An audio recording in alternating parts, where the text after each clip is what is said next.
لم يأتي تتويج النصر بلقب الدوري السعودي لكرة القدم للمرة السابعة في تاريخه من فراغ، بل لنتاج عمل احترافي خلال الموسم الحالي.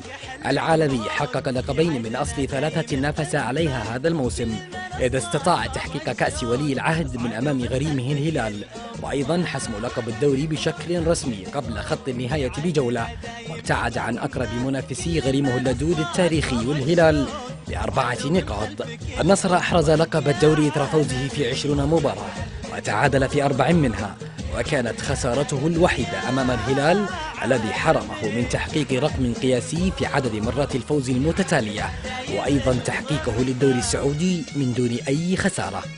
وإذا نظرنا للنصر فنيا نجد أرقاما هائلة، إذ قدم لاعبوه مستويات لافتة سجلوا من خلالها 59 هدفا كأقوى خط هجوم في دوري عبد اللطيف جميل السعودي، وولجت شباكهم 20 هدفا كأقوى خط دفاع.